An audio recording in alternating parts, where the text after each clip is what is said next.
The new animated film, The Sea Beast, is now on Netflix, so let's see if this film is worth your time. Hi everybody, my name is Justin here. I try to watch everything that hits theaters and streaming services. If you guys are like me, make sure to hit that subscribe button down below for more up and coming content. The life of a legendary sea monster hunter is turned upside down when a young girl stows away on his ship. So this is directed by Chris Williams, who directed two amazing Disney films, Moana and Big Hero 6. This focuses on Jacob, who is voiced by Karl Urban, and he is after the red bluster and its horn. It is a massive sea beast, and his whole crew is after it. And we have Maisie, who is voiced by Zaris Angel Hader. She wants to join Jacob and his crew aboard his ship. Doesn't want that to happen. She eventually sneaks aboard the ship. They get lost at sea and experience many different sea beasts.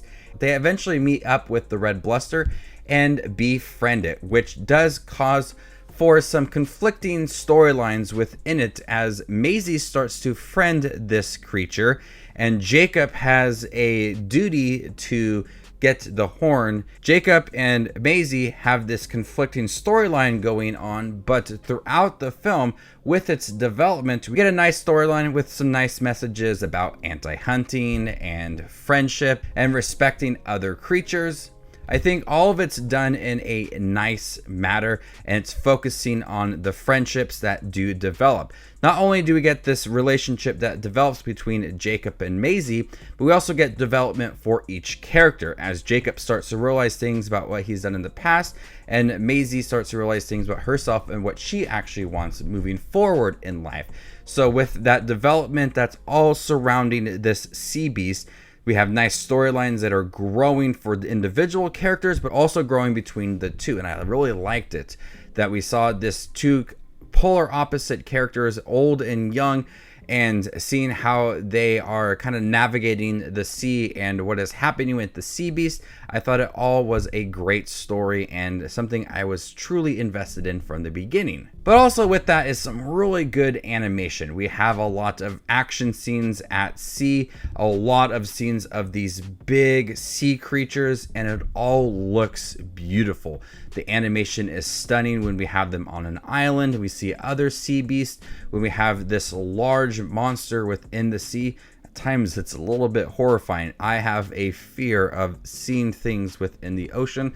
I refuse to go on a cruise. I refuse to go out in the ocean. It is just absolutely terrifying what is out there and all of the unknown. But we have certain sequences with this sea beast that is looming in the sea. It does feel a little haunting at times, but the animation is perfect. There's some good humor along the way too in the earlier parts of the film when we are just exploring Jacob and Maisie and kind of setting up these characters. There's some fun humor that kids would enjoy and parents will enjoy too. But once we kind of get into the bulk of the film and what do they do with this big sea monster? Do they capture it or they let it go?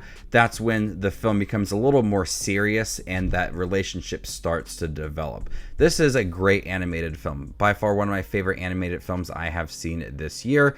It explores relationships in a nice, touching way, but also has this powerful message at the end. It doesn't really feel forced or heavy-handed. It just feels all very natural with its dialogue, how the characters have grown up throughout the film, that message of anti-hunting against the sea creatures within here, and respecting other creatures, even if they seem threatening, respect them and let them just be. I like that message at the end of the film, kind of how it just wraps up certain storylines. The voice acting is good as well. Karl Urban is great in here, coming off of The Boys. It's a very different role for him. And Zaris Angel Hader is great within this role as this young girl. She's very interested in joining Jacob. And then when we have some emotional scenes at the end as she starts to kind of discuss her parents, that's when the film becomes a little more dramatic and she's there to help that film out. So overall, The Sea Beast was a great animated film. I was very surprised with it. Some of these animated films that come on Netflix can be very mediocre or just very forgettable, but this is not that. This is a film that I could see possibly being nominated for Best Animated Feature at next year's Oscars. I don't know. We'll see. It has some great thrilling action sequences, some fun humor, great animation and designs for the beast, but the relationships that develops between the two and the red bluster, and that relationship that grows amongst really all three of them, is very heartwarming. So before I give you my score for The Sea Beast, make sure to check out my channel. Here I do movie reviews, trailer reactions, ranking videos, tier lists, all that fun movie related content that you see on YouTube. I do it all here, so hit that subscribe button to get it all in one spot. And if you'd like to see where The Sea Beast ranks amongst all of the 2022 releases I have seen this year, follow me on Letterboxd and there you can find my ranking. I'm going to go ahead and give The Sea Beast a B+. Thank you guys for checking my review for The Sea Beast on Netflix. If you guys seen it by chance, what do you think about it? Let me know in the comment section down below, and stay tuned for more up and coming content like this. My name is Just Watches Movies, and you guys stay classy, YouTube.